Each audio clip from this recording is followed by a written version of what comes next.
이런 얘기만 하는 사람 진짜 많잖아요. 당신의 열정을 따르세요. 당신이 좋아하는 일을 하세요. 뭐 이렇게 얘기하는 사람도 있지만 저 망했어요. 직장 잘 다닌 사람이 그 뒤에 잡이 연결이 안 돼가지고 망한 사람도 되게 많다는 거죠. 그죠? 그럼 열정을 따라서 모든 일을 다 그만둬야 되느냐? 그게 아니라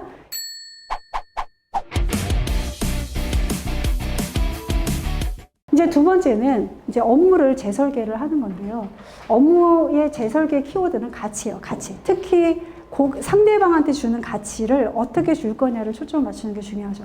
저 타이핑 2장짜리 다 했는데요. 이게 중요한 게 아니라 타이핑을 이 사람이 어디다가 쓸 거고, 그래서 어떻게 포맷을 줘야 이 사람이 도움을 받는지를 먼저 상대방의 입장에서 보는 거고, 거기에 완성도와 효율을 가질 때 우리가 업무 가치가 있다라고 얘기를 하는 거죠. 그래서 저 열심히 했는데요가 중요한 게 아니라 상대방에게 어떤 효용을 주는지로 이제 관점을 자꾸 이제 바꾸는 게 되게 중요하죠. 예를 들면 의사가 1월에 환자 목표가 160명 이게 아니라 정확하게 진단해서 정확한 처치를 하는 거, 이게 굉장히 중요한 지속 가능성을 돕는 부분이 될 거고요. 뭐 교수도 마찬가지죠.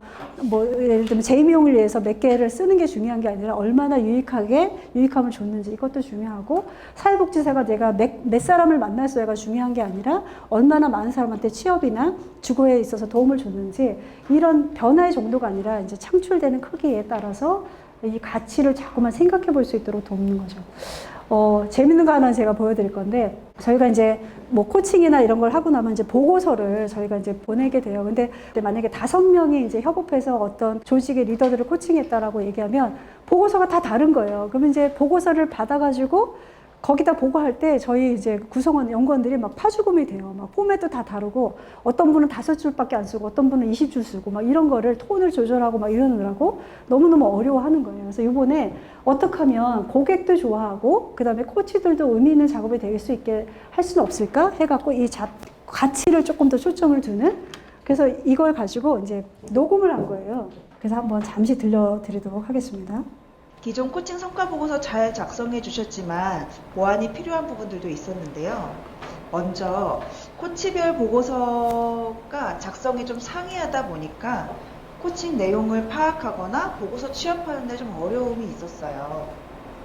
그리고 아젠다 중심의 보고서 작성이 진행되다 보니 사실 대상자 변화 파악이 더 중요하고 궁금했던 부분인데요. 그런 것들이 어려움이 있었던 것 같습니다. 네네, 뭐 다 들으실 필요는 없고요. 그죠? 예. 근데 어쨌든 내가 이렇게 맨날 시간을 들여서 했던 것들을 어떻게 하면 가치 위주로 이것을 해볼 수 있을까? 이번에 이제 그런 작업을 이제 하게 된 거고요.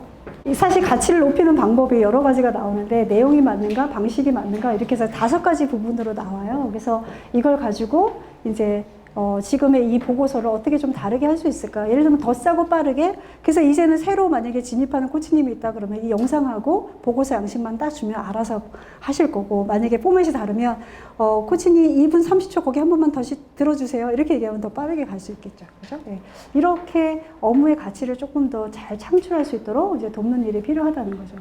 그래서 예전에는 직무를 사실은 기존에 뭐 상사나 조직에 이렇게 나눠줬다면, 우리가 얘기하는 잡 크래프팅이 사실은 내 관점을 좀 더 바꾸고 조금 더 세련되게 정교하게 만드는 작업이잖아요. 예, 그것을 구성원의 긍정적인 경험이나 자기의 장점, 열정 이런 것들을 녹여서 할 수 있도록 함으로써 3가지 영역에서를 확장을 하도록 도와요. 그래서 태스크는 저는 예를 들면 제본 뜨는 것만 제 일인데요 라고 얘기했던 것들이 고객에게 어떤 가치를 줘야 되는지를 보면서 과업의 범위가 굉장히 의미 있게 늘어나거나, 관계가 늘어나거나, 인지적인 어떤 그 확장이 되거나, 이렇게 이제 될 수 있도록 리더가 이제 도와주는 부분이 필요한 거죠. 여기서 이제 제일 중요한 게 뭐냐면, 뭐 이런 얘기만 하는 사람 진짜 많잖아요. 당신의 열정을 따르세요. 당신이 좋아하는 일을 하세요. 뭐 이렇게 얘기하는 사람도 있지만 저 망했어요. 직장 잘 다닌 사람이 그 뒤에 잡이 연결이 안 돼가지고 망한 사람도 되게 많다는 거죠. 그죠? 그럼 열정을 따라서 모든 일을 다 그만둬야 되느냐? 그게 아니라 좋아하는 일과 목적의식, 내가 세상에 어떻게 기여하는지를 보고 그 접점을 찾도록 도와줄 수 있는 이런 일들이 필요하다는 거죠. 그죠? 예. 예를 들면 이제 이게 그 아웃퍼포머라는 책에 나와 있는 거에 일부 내용을 해갖고 제가 이제 앞에 내용이랑 연관지어서 표를 좀 만들었는데요. 이게 저의 잡 크래프팅을 좀 해본 것 중에 하나입니다. 제가 지금 하고 있는 직무가 경영도 하고 있고요. 코치도 하고 있고, 강사도 하고 있고, 네트워킹도 또 제가 해야 됩니다. 여러 가지 영업이나 뭐 이런 것 때문에 해야 되는데, 목적의식, 뭔가 가치를 주는가, 기여하는가라고 봤을 때 이 네 가지가 저한테 다 사실은 되게 중요한 역할이에요. 열정, 또 하고 싶으냐라고 했을 때 제가 또 하고 싶은 열정의 키워드가 이 세 가지예요. 저는 개인의 강점을 발굴하는 거, 이럴 때 되게 에너지가 솟아요. 그래서 약간 디프레스 됐을 때 누구랑 얘기하면서 그 사람을 막 도와주면 에너지가 제가 올라와요. 그리고 동기부여하는 거, 사람들을 동기부여하는 거, 그 다음에 뭔가 아이디어를 잘 내서 현업에 뭔가 적용할 수 있는 이런 막 시트를 만들거나 아이디어를 적용해서 리더가 유능해지거나 제가 코칭받았던 사람들이 유능해지는 거, 이런 것들을 되게 좋아해요.